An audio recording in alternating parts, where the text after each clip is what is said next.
It's been reported that Texas Republicans are going to meet with the White House today to talk about redistricting. How are House Democrats prepared to respond to a mid-cycle redistricting in Texas? It's very interesting. 2 points here. One, despite all of the talk that Republicans won some massive mandate in November of 2024, this majority that House Republicans have right now is the narrowest that any party has had since 1931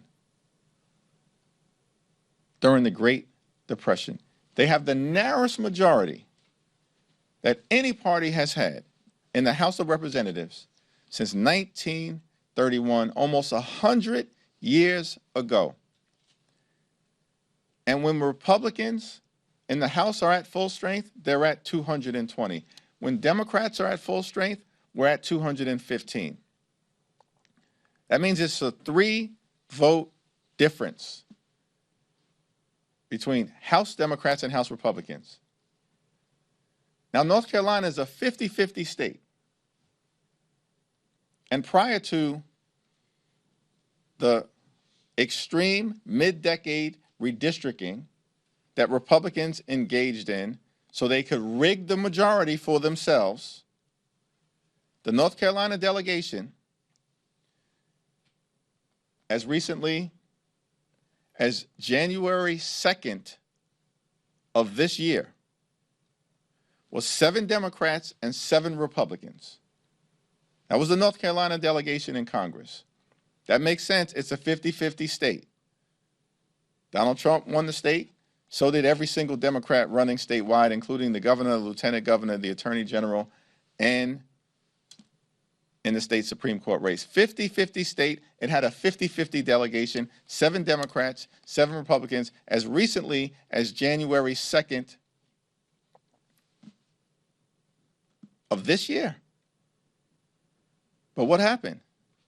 Republicans engaged in mid-decade redistricting. They stole 3 Democratic seats that we held.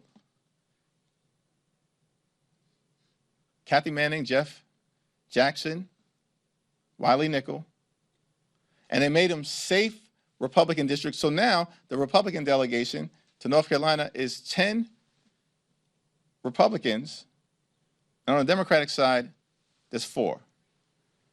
The Republicans wouldn't even be in the majority right now if it were not for extreme partisan mid-decade redistricting in North Carolina. They stole 3 seats, meaning they hijacked the majority, not by earning it, through extreme partisan gerrymandering. So it was always a joke that Republicans were championing the dawn of a new era that was somehow validated by the American people across all levels of government. It was not. It was not. When Donald Trump won in 2016, he lost the popular vote. He came to Congress. There were 241 Republicans and only 194 Democrats. This time around, it's basically a 50-50 House, and they wouldn't even be in the majority if it were not for extreme partisan, mid-decade, unprecedented gerrymandering in North Carolina. What lesson have Republicans learned from that? Let's do it again in Texas, because we can't independently make our case to the American people as to why we should hold this majority. They couldn't even in the last race when they had everything working in their favor at Donald Trump being at the top of the ticket. The challenge that Republicans have right now is that the way in which the Texas map has been drawn, it's already an extreme partisan gerrymander.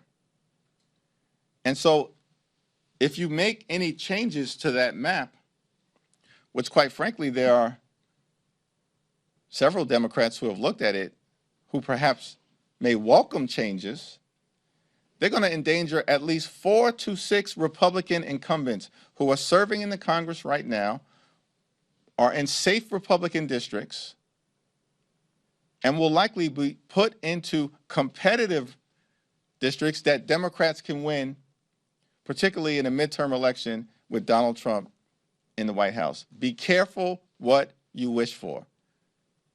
A lot of Democrats that we've talked to from Texas who've actually come to the conclusion, based on the fact that the map is already gerrymandered at its height, that they could open up 4 to 6 swing seat opportunities that don't exist right now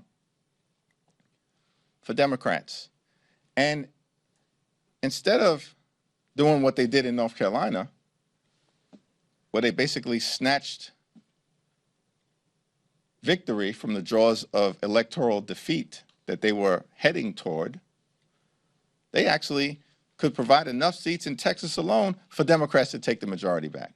Be careful what you wish for, because you just might get it and you won't like the result.